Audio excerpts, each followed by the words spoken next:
If you have your book, would you turn to just page 17? We'll start there. You may find it easy to follow along. You don't have to, etc. Your call, whatever works for you. We passed out a syllabus to you. We're going to see if we can finish this in 10 to 11 sessions. That would take us through the end of August.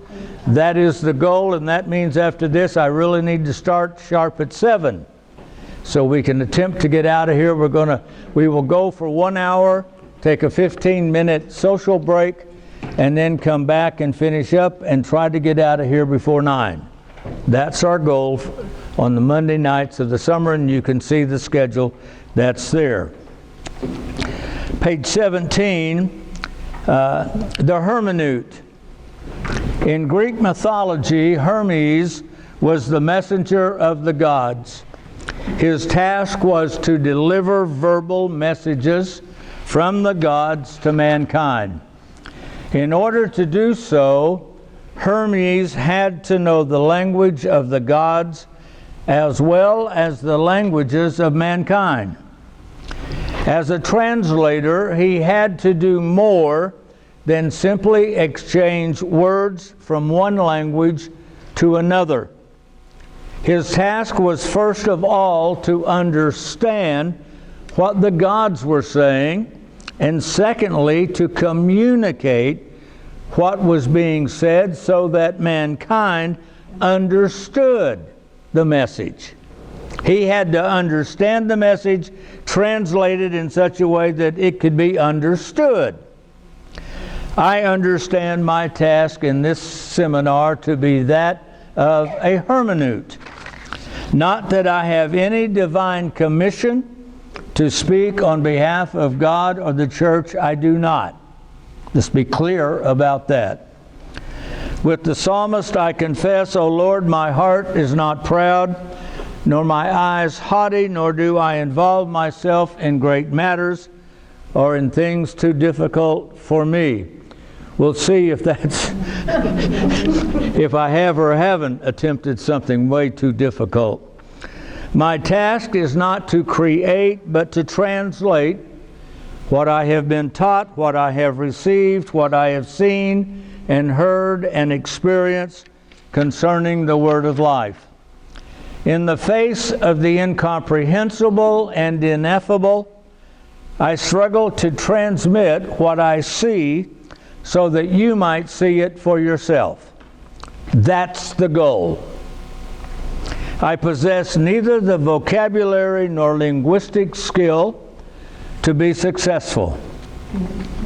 Therefore, it is necessary for the Spirit which inspires him who teaches to be found in those who listen, else they will hear nothing, or they will become judges and not participants.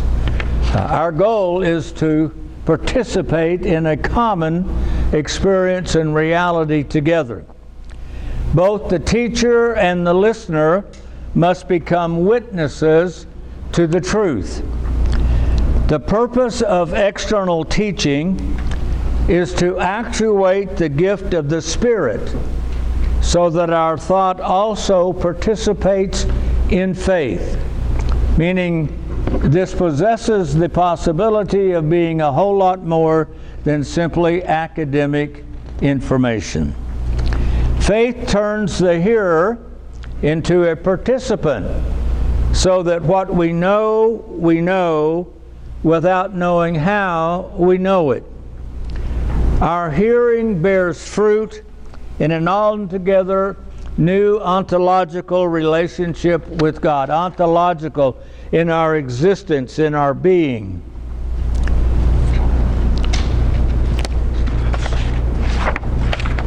When God came looking, he found Adam naked in a graveyard.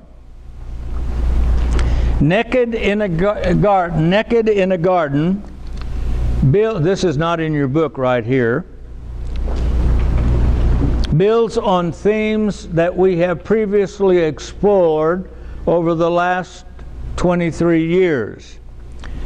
These things, I believe, back in 2008, explored the historical beginnings of the Neolithic revolution, the beginning of what today the scientists call the modern human, and the Neolithic human species, and the birth of culture in the Fertile Crescent and Mesopotamia. Secondly, a book called Paradise Has Two Trees. This book explored human knowledge and human knowability in the discussion of the tree of the knowledge of good and evil. Naked in a Graveyard, the book that you have, assumes and takes for granted the discussion in those seminars covered in those books. We come now to build upon them. If I have to try to go back and explain everything, we will never get done in the next 5 years. So I'll do my best. I'm just letting you know, if you want more background information, you can go on Amazon.com and get it. It's there for you. You see, in paradise, Adam lived in a world with two trees. And Adam chose to live in a world with only one tree. This seminar is about cultural consequences of living in a world with only one tree.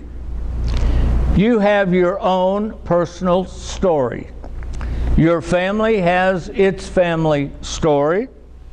Countries and nations have their own stories, and cultures have their stories.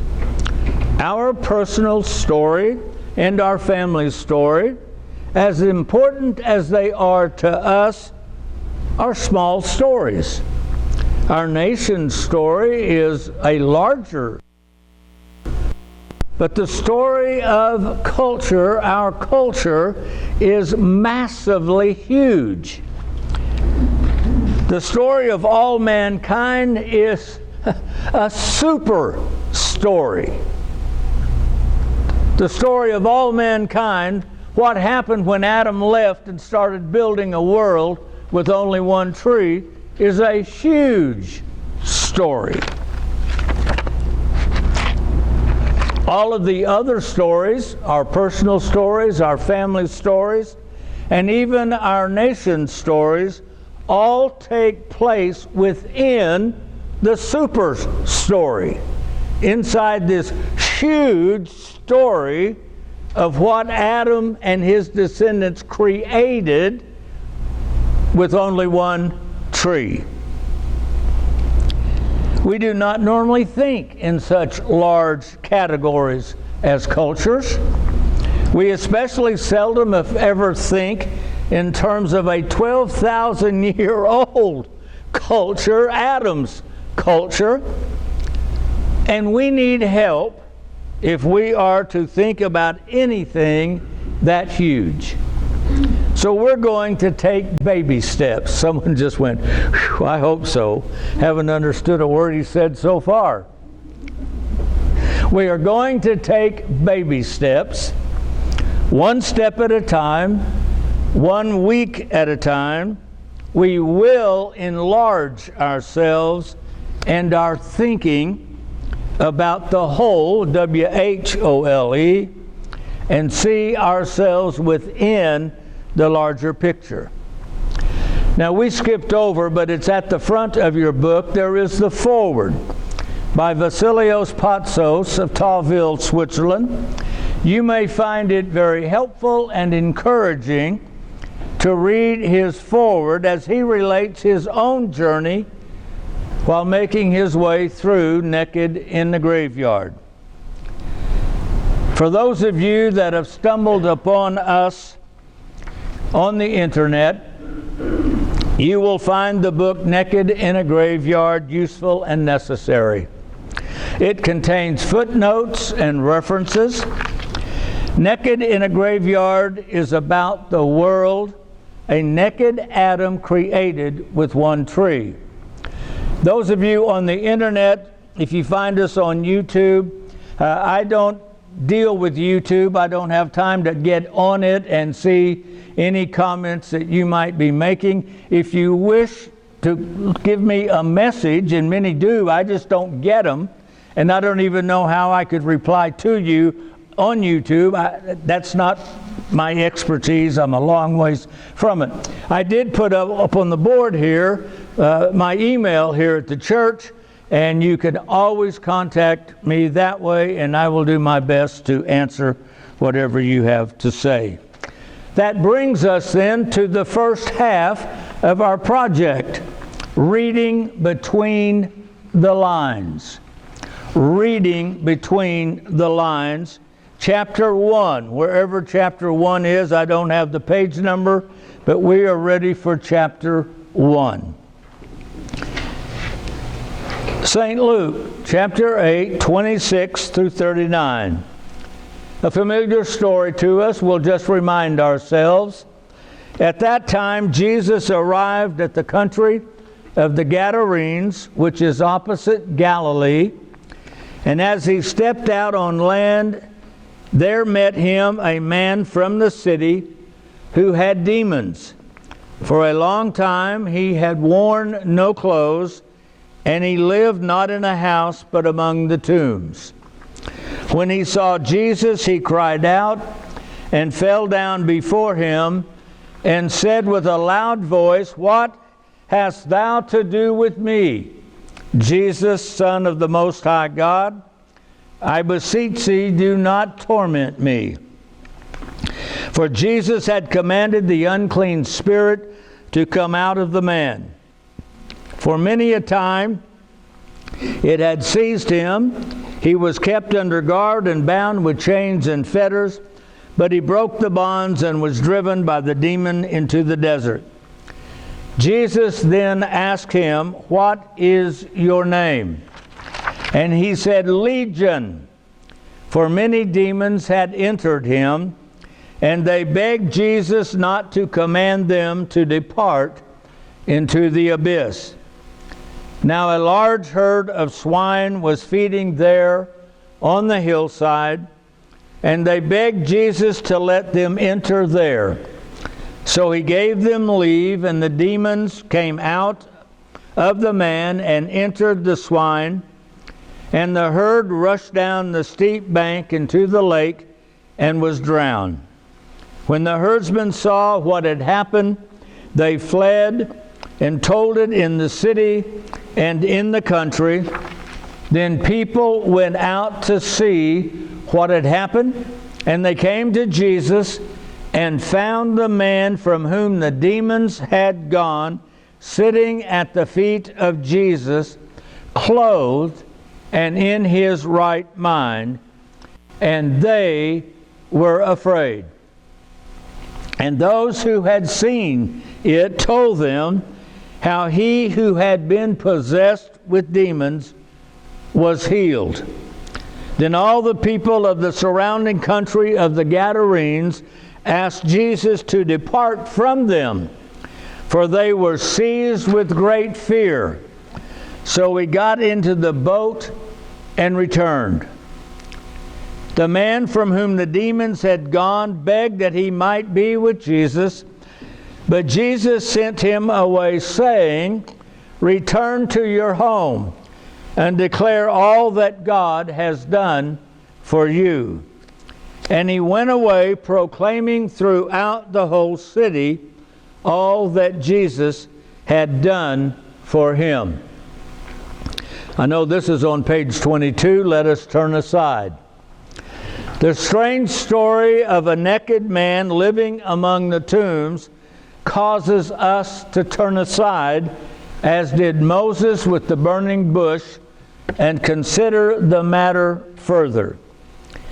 Even in an age such as ours, when pictures of Hollywood starlets getting out of their cars without wearing underwear inundated the internet, and nudity is acceptable in films and streaming on television, even in such an age as ours, the story of a wild man living naked in a graveyard strikes us not only as strange but weird. In addition to Luke's account that we read, versions of the story of the demoniac and the swine are also found in Mark and Matthew. At the very least, it is a healing story. And as a healing story, we understand the story literally and at face value. A demon-possessed man is healed. However, in Matthew and Luke, the story follows the stilling of the storm by Jesus. And for Matthew and Luke, both the stilling of the storm and the healing of the demoniac point to a meaning larger and separate from the literal miracles of each story. Hang in there. You've got the literal information. That's what you learn in Sunday school. But what Matthew and Mark are doing is something above that, invisibly present, that we miss. And that's what we're calling our attention to.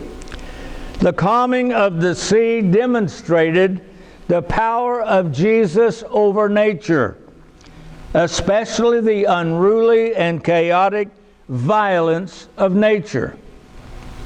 Likewise, the healing of the demoniac demonstrated the power of Jesus over the invisible world of demons, or if you prefer, the invisible, subconscious, and psychologically unruly and chaotic world of human nature.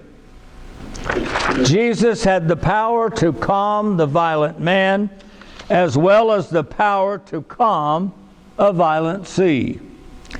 These two different ways of understanding, one literal, one a little deeper, we might call the literal and the allegorical. They are not contradictory, nor do they cancel each other out. Both understandings can be correct simultaneously. There is, however, still a third way of understanding Scripture, the mystagogic. The literal has a level of understanding deeper than its surface details. St. Paul said, "Therefore from now on we regard no one according to known Christ according to the flesh, yet now we know him, thus no longer." Thus we know him no longer. We know the physical details of the story of Christ. We know allegorical, secondary levels, that he's the overseer of nature and the demonic powers.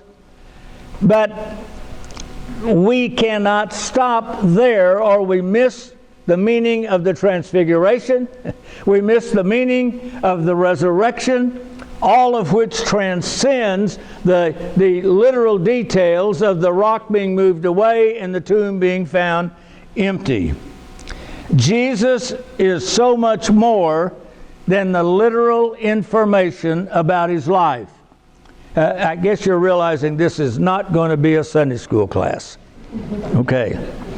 On Mount Sinai, the people were afraid to be in the presence of God. Moses went instead in their behalf. So the people stood afar off, but Moses drew near the thick darkness where God was. Moses entered, we are told, into the darkness where God was. That is, into the unseen, invisible, incorporeal and archetypal essence of existing things. Whoa, I don't know what all that means, but it tells us something else is going on in the presence of God that you can't put into words. Thus he beheld what is hidden from the sight of mortal nature. It's that illumination, that aha moment that we're talking about. That is the third level, the mystagogic level.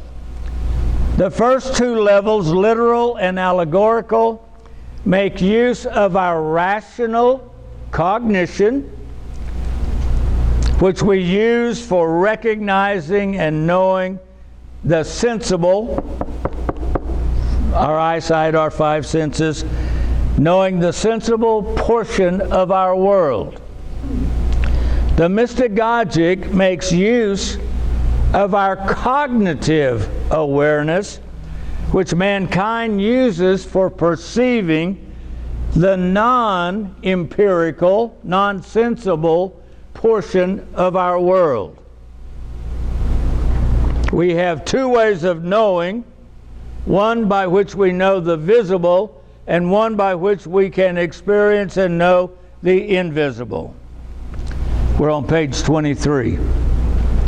The world in which we live is a whole, W-H-O-L-E, comprised of the visible and invisible, interpenetrated and simultaneously existing. The visible's not here and the invisible out there, interpenetrated, simultaneously existing as a W-H-O-L-E whole reality. Mankind living in such an interpenetrated and simultaneously existing world possesses two separate faculties, ways, means for knowing. Sensible knowing is derived from our senses, and the cognitive awareness arrived from our experiential insight, intuition, or illumination. One lets us know the physical world, one lets us experience and know the invisible.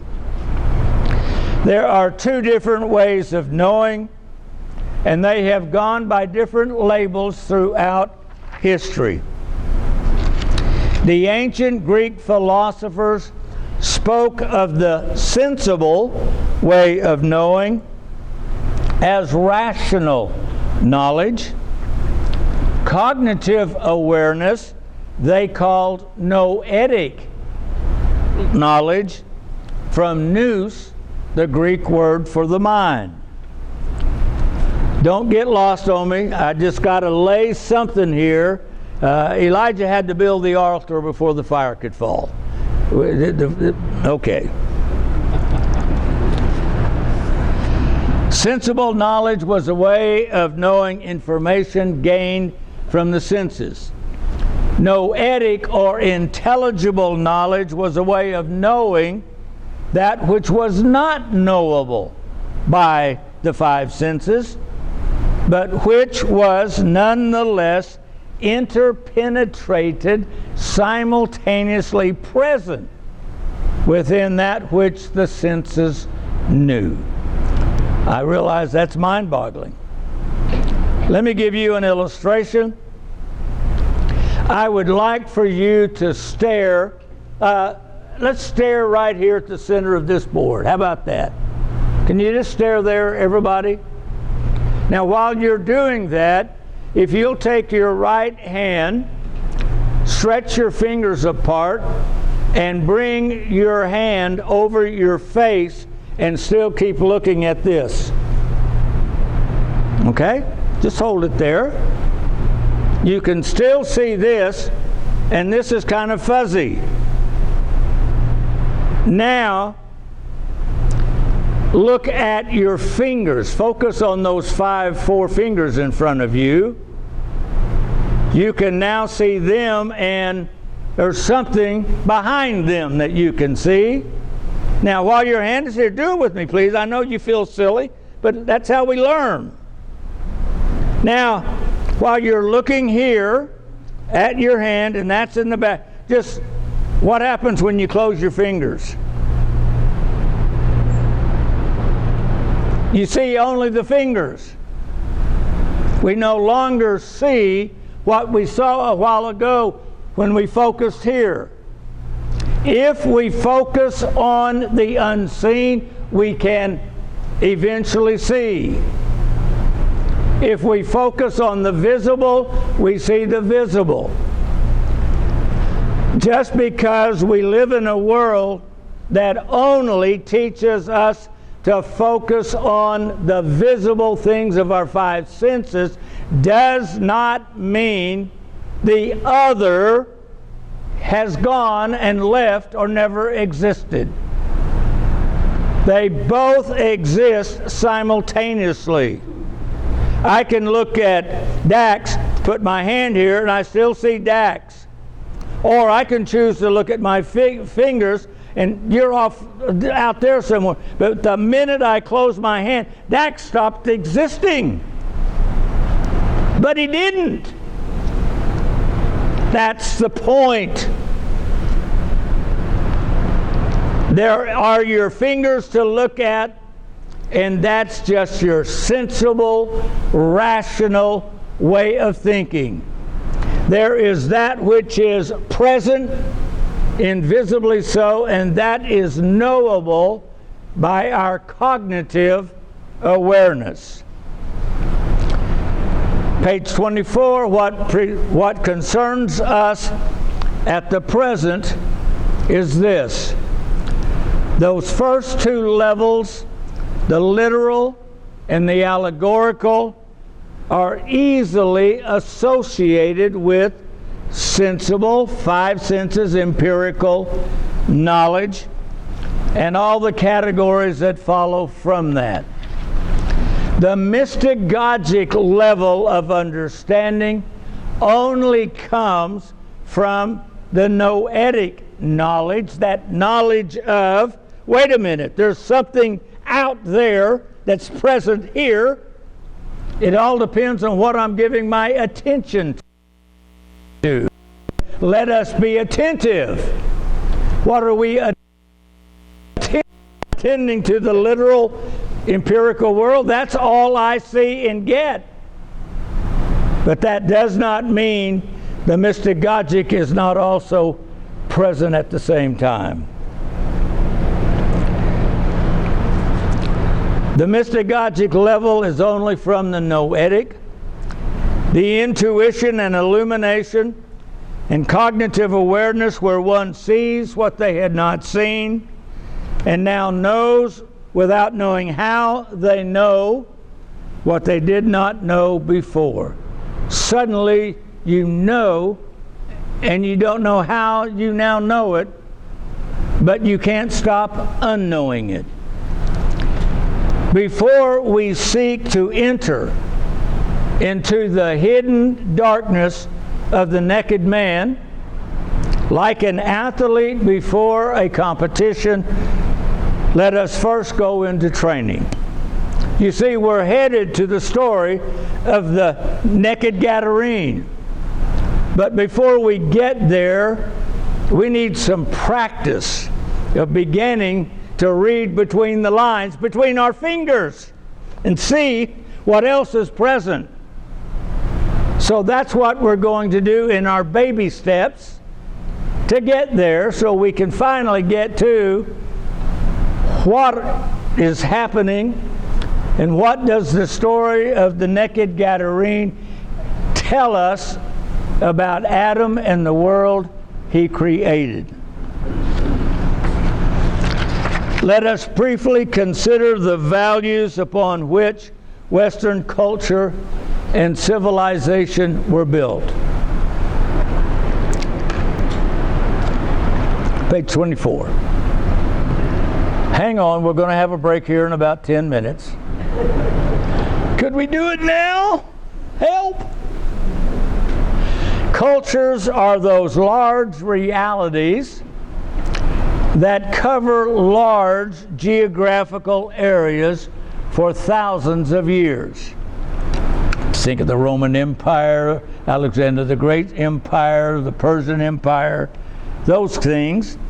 Cultures define the common values and ideas that unite people together. The relationship of God and man, the relationship of husbands and wives to each other, the relationship of parents to children, the relationship of the children to parents, the relationship of a citizen to the government, and the relationship of the government to the citizens. These are all shaped and defined within a culture that we take for granted inside whatever culture we're in. Cultures shape our moral values and define what is right or wrong within a tribe, a nation, and a culture. Cultures therefore shape the perspective with which we view things. Cultures give us a worldview, what the Germans call a Weltanschauung, within which we live our lives and from which we approach life itself. We don't even know we've absorbed this.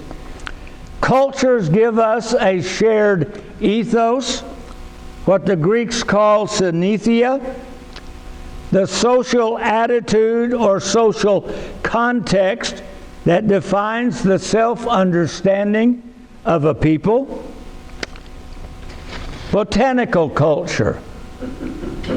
In the ancient past, now we're just going to see what a culture is, and that cultures can change, and you can have a cultural revolution happen in your lifetime if you are there after 5,000 years when it happens, or whenever. In the ancient past, a huge shift in the shared ethos of mankind took place. The memory of this shift may be at the heart of the overthrow of the Titans by Zeus in Greek mythology, which speaks of the overthrow of the old world order and the replacing of it with a new world order. You see, when Adam came out of the garden and started building a world, you start building a culture. The old world order was built on the mystery of life. The ancients knew that both men and women will die. A man can only die, but a woman possesses within her the ability to create life. Women were therefore associated with life and were honored for being the givers of life. The ethos of the ancients was botanical. In a botanical world, men and women were partners and shared life together as equals. The ancient world was agrarian and was deeply rooted in the soil and the fertility of the earth. For the ancients, life was circular, like the seasons of the year. Life was tied to the earth. Life was earthy, sensual, and sexual.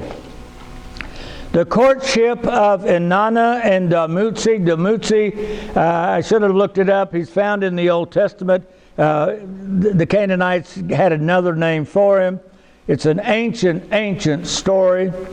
The courtship of Inanna and Dumuzi from ancient Sumer in Mesopotamia, modern-day Iraq, in its written form is 5,000 to 7,000 years old. No one knows how many thousand years the story existed, before writing was invented. The story is a highly erotic and sensual love poem. The ancient poets were no prudes. A penis was a penis and a vulva was a vulva. And when the twain met, they did not hesitate to say so. The earth was seen as feminine, fertile, flush, and bringing forth life.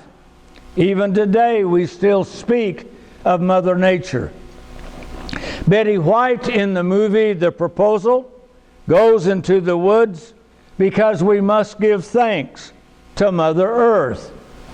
A woman was a garden to be cared for, tended to, so that she too might be fertile, flush, and bring forth life. A woman alone possessed the creative power to bring forth life, and the creative power of beauty and human creativity as embodied by the three graces of Greek mythology. The word for farmer and husband was the same word in the ancient world. Even today, farming is known as husbandry. The ancients understood themselves and the natural world as a singular whole. The moon was female because it, like a woman's menstrual cycle, was roughly every 28 days. The female genitalia reminded them of the furrows made when a farmer plowed his field. In the love poem, Inanna says, "Who will plow me?" She quite literally says, "Who will plow my vulva?" This is not pornographic. Inanna is looking for a husband who will love and take care of her like a gardener does his garden, that she might blossom and bring forth life and children, that she might be fruitful and vibrant, that she might create and be creative. Inanna is not looking for casual sex. She is not a friend with benefits. She is a woman that wants to be loved, cared for, and cherished so that she might bring forth life in her home, in her marriage, in her womb, in her life, etc. The poem says this about marriage: he put his hand in her hand. He put his hand to her heart. Sweet is the sleep of hand to hand, sweeter still the sleep of heart to heart. In the ancient world, men and women were partners, sharing life together as equals. They were king and queen to each other, king and queen of their home and their lives together. The agrarian societies often worshiped deities of the earth, agricultural deities of planting, harvesting, and fertility. The memory of this survives in the grape harvest and the stomping of the grapes by single women. Perhaps you remember the grape harvest and stomping seen in the movie A Walk in the Clouds with Keanu Reeves. It was earthy, lusty, and visually sensual. Brings us to page 27. The overthrow of culture. The overthrow of the botanical culture. Sometime in the ancient past, the botanical ethos was overthrown and replaced with a patriarchal ethos. The sky gods of Mount Olympus replaced the deities of the earth. The seasonal circularity of life, death, and rebirth was broken. Life became linear, past, present, future, and the future always ended in death. The mystery of women giving life was no longer appreciated and honored.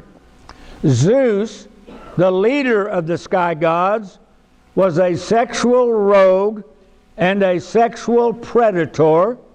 Today we would call him a sex offender.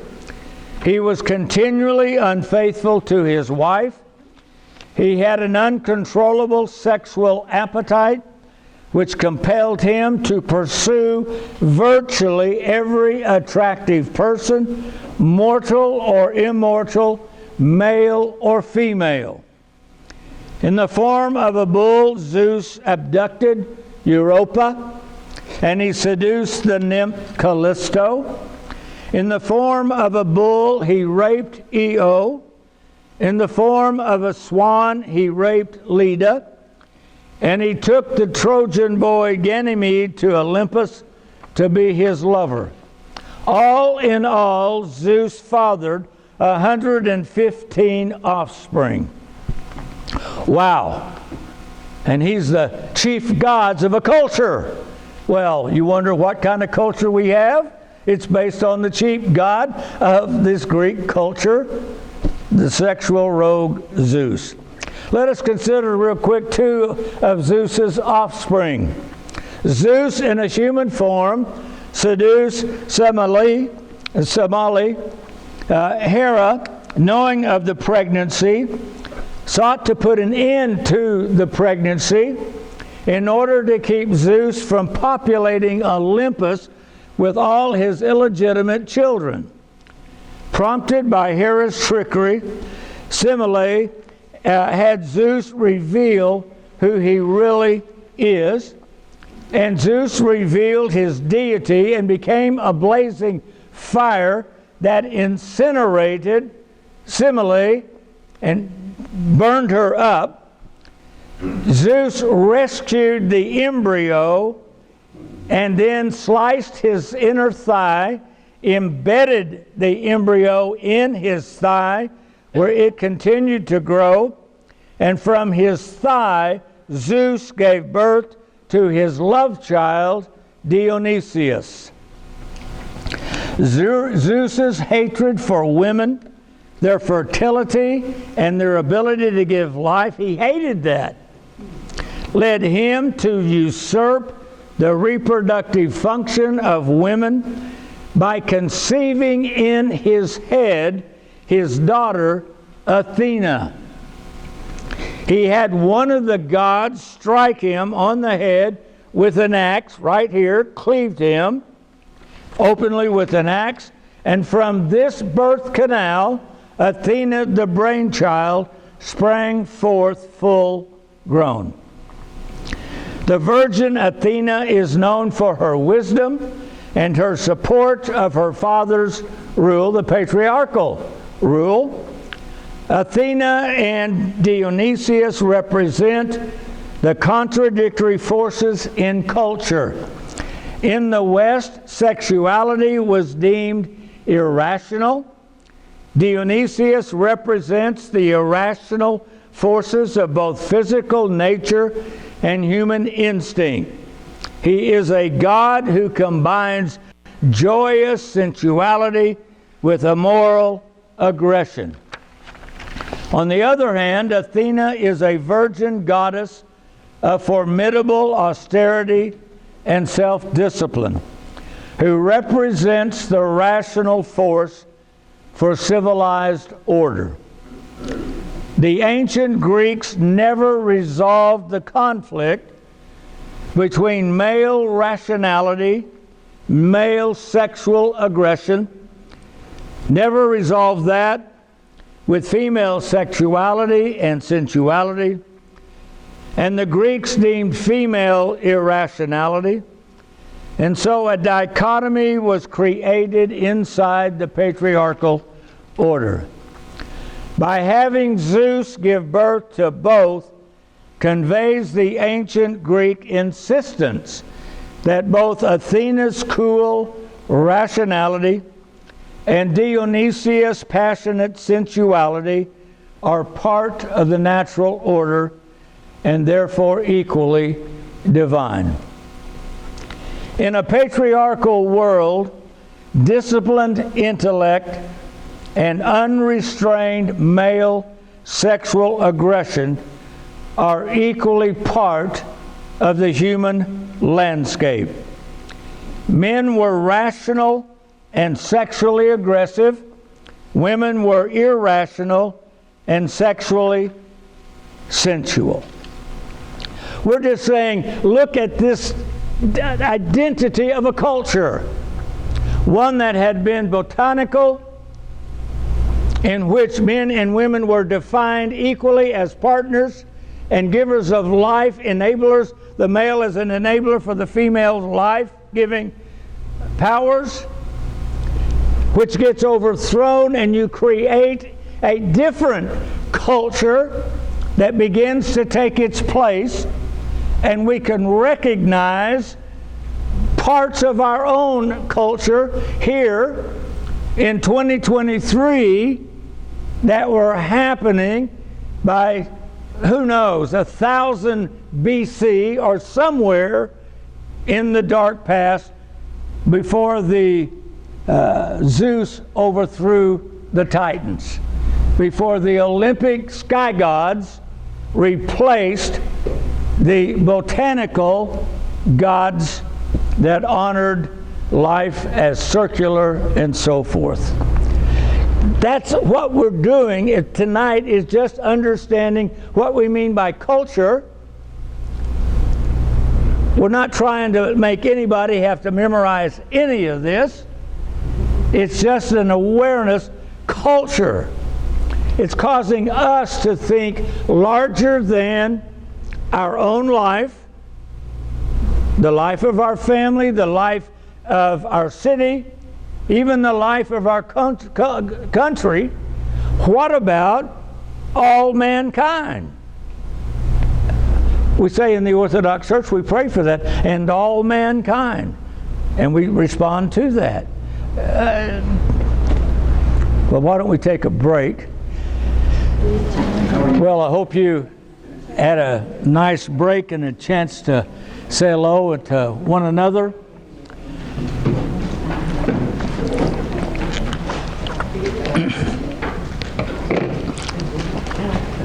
Someone might ask, why are we discussing secular sources?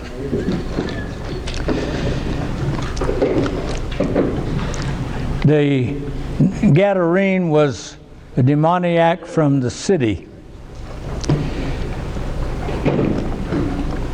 We have to learn how to think about culture. If we're going to be a hermeneut, we have to not only know what God said, we've got to know the audience. Unfortunately, for many religious people, we still think the audience is the audience that's in our head that we grew up with in our childhood. I assure you, the world inside my head that I grew up with is not the world that my grandchildren are growing up in. They are being raised and reared and living in an entirely different ethos and culture. And we, some religious people, can take your Bible and try to beat up the rest of the country all we want, and it's futile. We must get our heads out of the sand and begin to understand what culture is, how it works, so that the gospel can be shared and understood by people in the new culture. Wow. I don't mean to get quite so heavy, but that's why we're going to start with the Greek dramatist there on page 29. Years ago, we taped our seminars so that they could be used back in the days when it was VHS, for someone who couldn't come and take the classes locally. Some copies were made and others would buy a set to use in their churches. Eventually, when digital came in, we retaped the classes. We had an assistant priest, Father Jeremy Davis, who was with us. He was part of a younger generation than obviously I am, and he said we ought to post this on the internet, which I had no knowledge of how to do, and he was able to take care of that and located people, as well as putting on the internet some classes that he was teaching, and they are still there 23 years later. And we continue to hear via an email, sometimes an actual phone call from another country, other states, of people that have bumped into, I don't think accidentally, but by the grace of God, because we don't advertise, we don't do anything, and you showed up. And so there's always the possibility that while everyone in this room is religious, the person on the other side of this camera may not be. And so I have that task of not only trying to talk to you with all the different ages represented in the room, as well as all the unknown out there that God may choose to use something said here to be one of those illuminating moments in somebody else 20 years later than tonight. The Greek dramatist. From 500 BC to 400 BC, the Greek dramatist grappled with trying to understand the new world order where men dominated women. You see, cultural revolutions don't happen overnight. They are a revolution. You might think of a more recent one of the Bolshevik Revolution in Russia, where a Orthodox Christian country, Russia, overnight became the first atheist state in the history of the planet. We dealt with that issue, and the Russian scholars analyzing that after the fall of the Berlin Wall in the book, These Things I Believe. So the Greek dramatists between 500 and 400 BC are in that 100-year period where the overthrow has happened. Zeus has done it. The Titans are gone. And now it culturally is infiltrated and the transition is happening. The Greeks had temples, but they didn't have churches, in the sense that they didn't communicate and transmit culture in a temple. You just went and put some incense in and so forth. And the Greek dramatists are going to invent the theater, where they would preach their message in a play without telling you what the message was. They'd let you watch the play, and they would dramatize out the issues, so that a population then, and they didn't build cathedrals the way we see cathedrals. They built what looks like a football stadium, the Greek theaters, where they would gather by the thousands to be able to watch the play. And you begin to have then the transmission of an understanding given to the people through the dramatist. The three great dramatists Aeschylus, Sophocles, and Euripides re-examined the stories of the ancient Greeks to find answers to what the relationship of men and women was supposed to be in this new male-dominated world. We're going to use some of those plays as our homework. No, you're not going to take it home. We're going to do it together here, beginning to look at some of them to see this happening, because that's how, with our baby steps, we're going to learn how to think larger than the literal.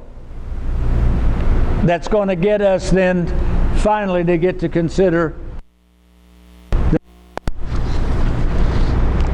their lives. The Greek dramatists' lives overlapped each other. When the 5th century BC was over, the basic understanding of men and women had been established for Western culture. We're part of that culture. Let me repeat. When the 5th century was over, the basic understanding of men and women had been established for Western culture. 5 centuries before Christ, 9 centuries before Constantine made Christianity legal in the Roman Empire, the basic understanding of the relationship of men and women and the supremacy of rationalism had been established for Western culture. That's important to know, because everyone blames it on us. We are the ones that created this culture that has abused women. It is not true, and at least we ought to know the truth. It was happened 500 years before Christ. It was not Christianity that defined sexuality in Western culture, but ancient Greece. These 3 great playwrights, for all intents and purposes, invented the theater for the telling of the stories that not only entertained but carried deeper allegorical themes. In particular, these playwrights wrote plays that dealt with the cultural, sexual transition of a botanical culture becoming a patriarchal culture. 24 centuries later, Western culture today presently finds itself once more grappling with the same issues as it undergoes its own cultural shift. These ancient plays offer insights helpful to us in understanding the dynamics at work in our own cultural shift. Page 30, a wonderful day in the neighborhood. For the most part, all of us live a parochial life in our own parochial neighborhood. The world in which we live is our own particular neighborhood.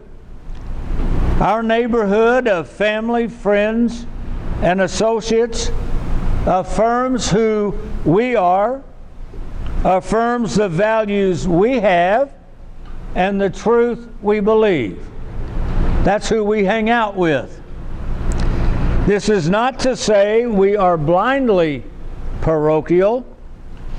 The digital age in which we find ourselves makes an insulated and isolationist parochialism impossible.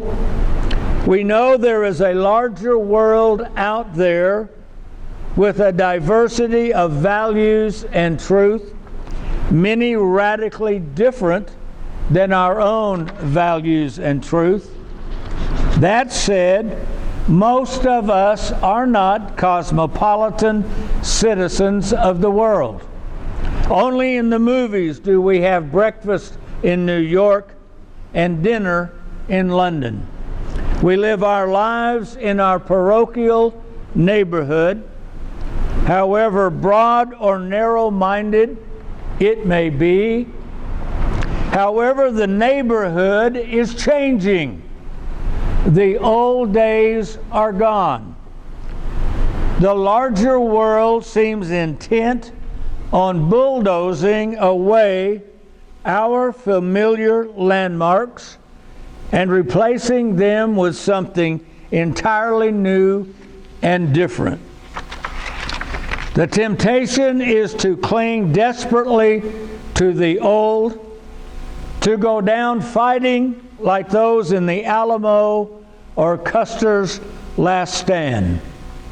Or equally, the temptation is to abandon and replace everything with the latest flavor of the moment, to throw out the baby with the bathwater. And in the midst of overwhelming cultural change in which we find ourselves, there are lessons to be learned from others who face cultural upheavals as great as our own. What I'm trying to say is this is not dead history. It's not just an academic exercise. This is actually important for us in making our own understanding to what the cultural changes are that are happening around us and what our relationship with those changes is going to be or become. And from a Christian point of view, is there a Christian point of view to have? We cannot assume here tonight that we can handle an answer.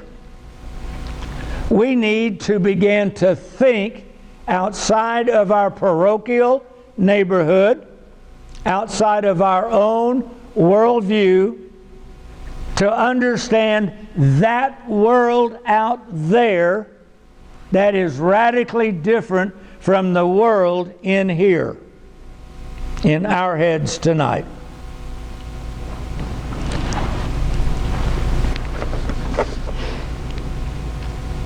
The 5th century playwrights, Aeschylus, Sophocles, and Euripides, help us think larger than our neighborhood. It's an exercise to teach us to think larger in categories that suddenly begin to be able to think in terms of the whole story that got created when Adam left the garden with only one tree. The dramatists help us think about large, basic, and cultural values in terms which we do not normally think. On the table were larger issues than the menu for dinner. I am not suggesting cultural change is a disaster waiting to happen. Whether it is or not, I don't know. That's above my pay grade. But a cultural change can be as drastic to those in its midst as the sinking of the Titanic was to those on board. Knowing how to lower and man a lifeboat would have been useful training to have on board the Titanic. Knowing how to think in cultural and civilization long terms might prove useful for those of us living in our parochial neighborhoods. The basic cultural values of Western civilization originated in Greece with Homer and then the 5th century dramatists. Let us learn from them how to think in such large ways. Their answers, the answers of the classical Greeks, will not be our answers. Their answers are, after all, what Western civilization is abandoning in our lifetime. However, let us train ourselves to think in such categories that we might not be overtaken with panic and fear as we face an unknown and perhaps uncertain future. Do not panic and be afraid.